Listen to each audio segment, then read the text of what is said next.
Hey everybody, Jazzy here. Welcome back to another episode of Don't Starve Hamlet with WX, and something is very different today. There's no text up here. That must mean early access has ended. We are in the official release of Don't Starve Hamlet. It is episode 67, I want to say.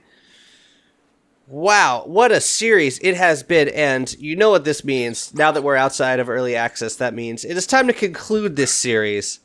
Which is sad. It's been by far the longest running series of the channel, and has really been for me has been a centerpiece of the channel for the past few months. I've really enjoyed making these series, but one practice that I want to get better at doing is when a series concludes, give it some actual closure. So I'm going to try and do that with this series. I think we owe it to the series to do as much. So we are going to spend today giving a little base tour.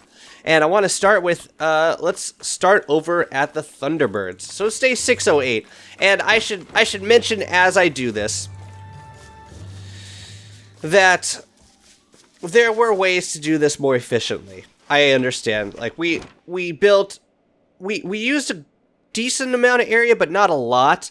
I think a big reason for that was because we spent a lot of our early game in the Hamlet, based in the Hamlet, and I think had we started in the wild, we could have made for a larger base by this point. But we were learning a lot about how the game works, all the mechanics, where we wanted things to be. Kind of like planning out bases is like location of things. It's kind of a big part of planning out mega bases, which we did not have the benefit in this series because we were still learning how to play the friggin' game. Anyways, let's eat a little bit. This is our Thunderbird pen. Went through a couple iterations. I finally settled on an altar, kind of a busted up looking stone altar, where I could just go to the outside, get my system overload, and be on my merry way. Wow, it didn't even make us completely crazy. 6 hits, and we're still at... Damn, WX has a ton of sanity. Awesome.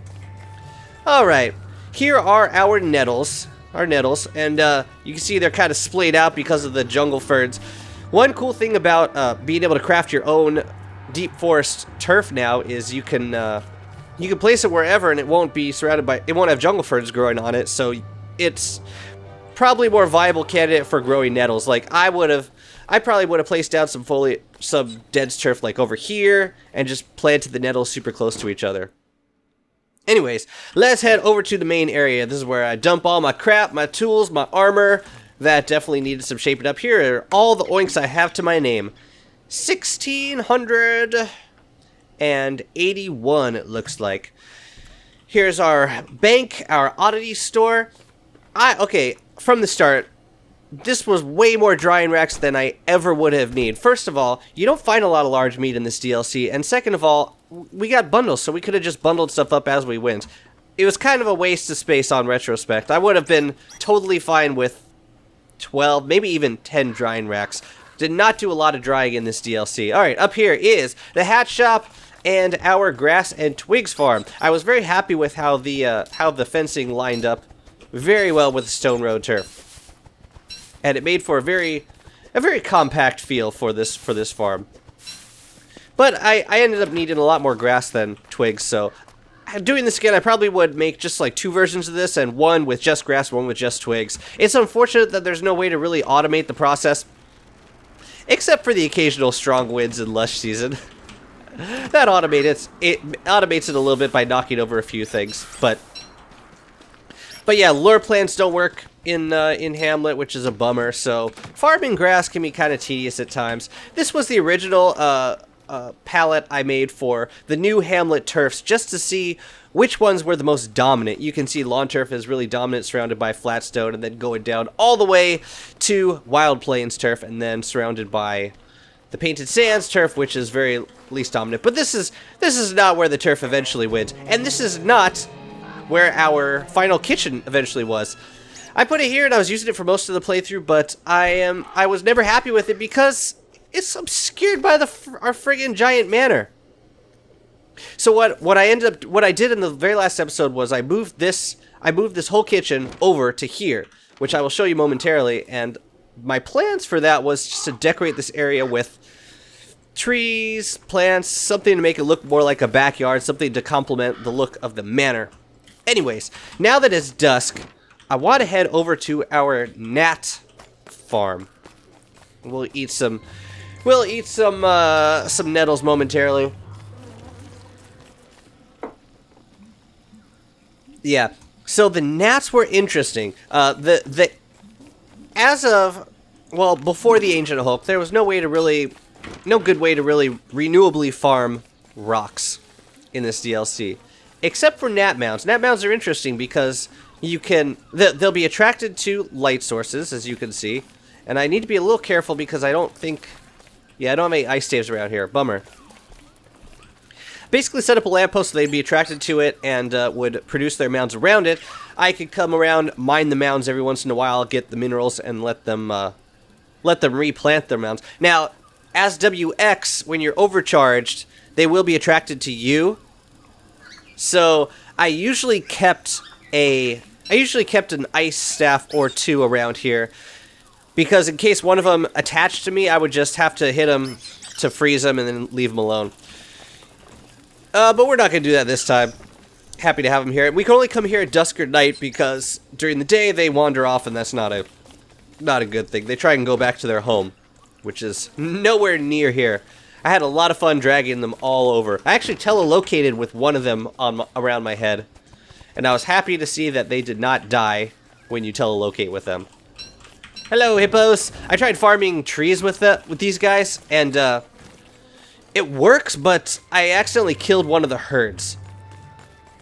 Because there's only ever two hippos in a herd, and if you kill both of them, then the herd dies. I fenced off this manthill. Did not do too much good because for some reason these guys could walk on water. Thanks, guys. Really cool of you. Anyways, let's head on over to the... Oh, I can show you my Zen Garden. This is my Zen Garden. This is my magic flower. I'm proud of this. You know, I've tried to do more builds that are not especially functional in the utility sense, but I did enjoy making this, and it happened very impromptu. It's like, oh, have a bunch of exotic flowers kind of bunched together. Let's build a little garden area around it. Here's our magic flower, and here's our little park bench. Yeah, we still need to put up a lot of lights around here. That was going to be my next project. All right, here is our very first townhouse area. I walled it off with the idea of just keeping it contained in case we had bandits spawning from them, which we definitely did. We definitely did. And I also just didn't want them wandering around pooping everywhere, but as you can see, I got over that aesthetic hurdle rather quickly with all the other townhouses we planted around here. Anyways, it's a nice little compact idea just to mess with the with building the townhouses. That was like my first venture with there. All right, the main kitchen area, complete with crock pots, ice box, cork barrels. Oh, and in the cork barrels, one cork barrel is for nettles, and one cork barrel is for snake bones. So we can make our snake bone soup when we need it. Still got to put a bird cage in here. Got 2 grocers in case we need to buy food. Do we have any friggin' jerky? Like, barely. Barely! Alright. Bee boxes! You can prototype bee boxes in Raid of Giants and bring them over here. And they are a great source of honey. And bees are great in Hamlet because they fly outside of their box during every season. No season is frosty. And they are never angry bees. They're never the red bees like they are during spring. So yeah, they're a great source of food. Hey, regular pigs. That's right, you can prototype pig houses, bring them over. This is our black market area. And this is where we go to sell nightmare fuel to the arcane shop ladies. Do we have any in here? Let's do it. While we're here, this is where we went for our living logs and our, just oinkage from nightmare fuel sales. Nightmare fuel is a great source of oinks. My main source, okay, so after the, what do you call it? After the purple gems got nerfed, so you can no longer trade with the banker pigs for purple gems, my main source of oinkage became nightmare fuel and berries. and I will show you my berry farm momentarily. Let's just grab these living logs. Alright. Yeah, and I actually use this, I use this sleep tent once or twice.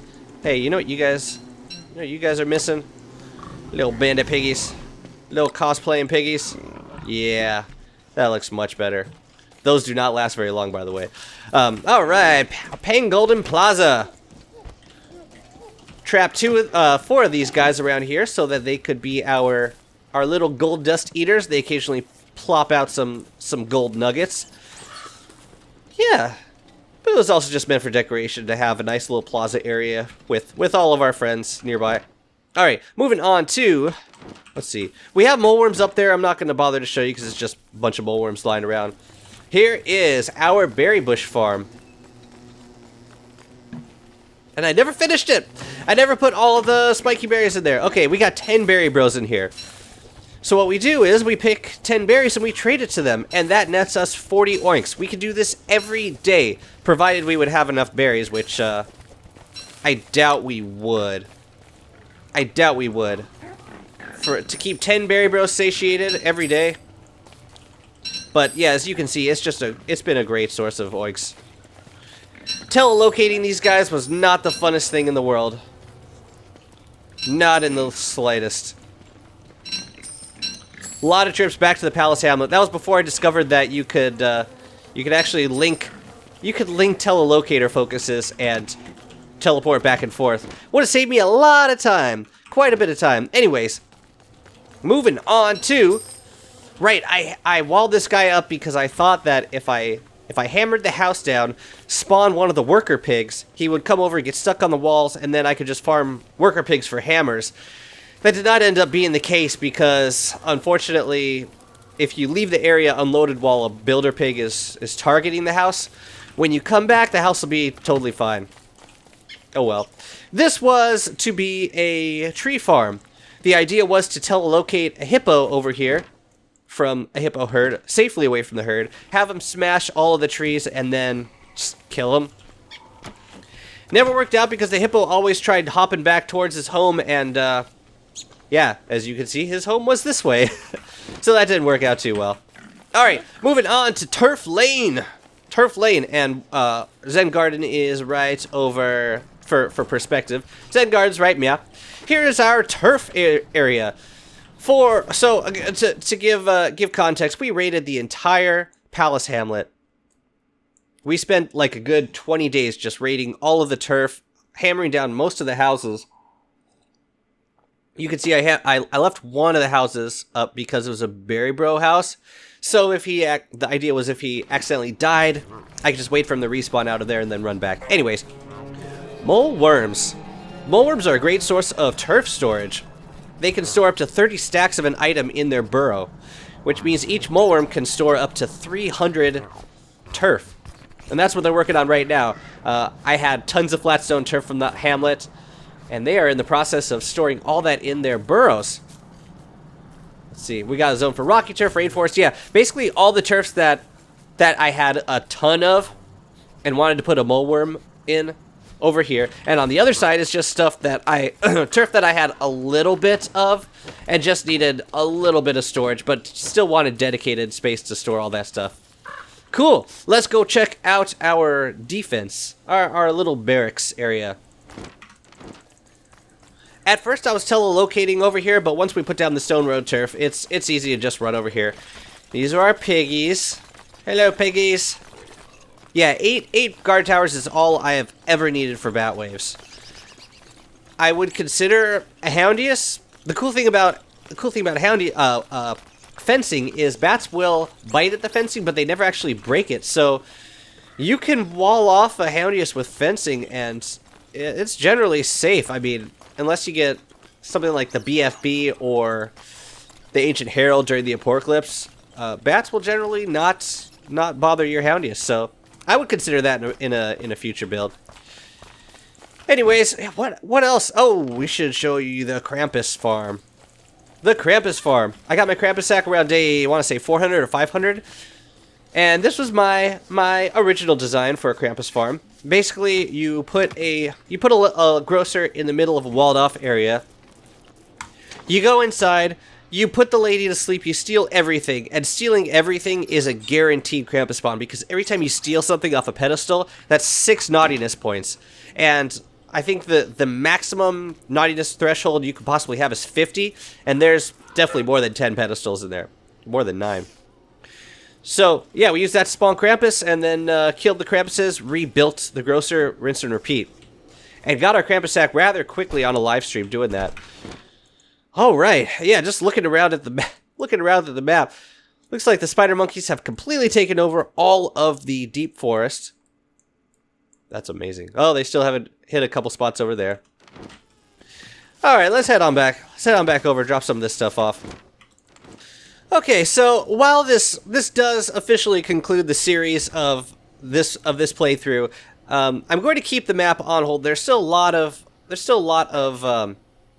things that I'm meaning to do in this playthrough, and I would love to make it to day 1000. I would love to do a day 1000 base tour. I think that would do the map justice. And there's a lot of stuff I want to still do. I want to place more lighting, more lampposts around. I want to clean up this area, hammer all this stuff down. I want to clean up our tool area. I want to fight the ancient Hulk now that we're out of early access and get some rocks. A lot of stuff left to do in this world, and but I think the time on the channel will be better spent in a new series, which I will begin momentarily.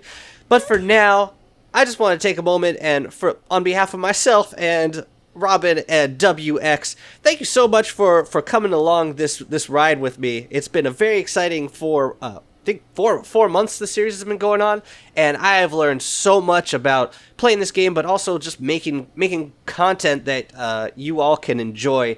And as always, I appreciate your participation in the channel and your comments, your feedback. And I look forward to starting a new series with you momentarily. Stay tuned for that. But for now, that is all for this episode. I will see you next time. Bye-bye.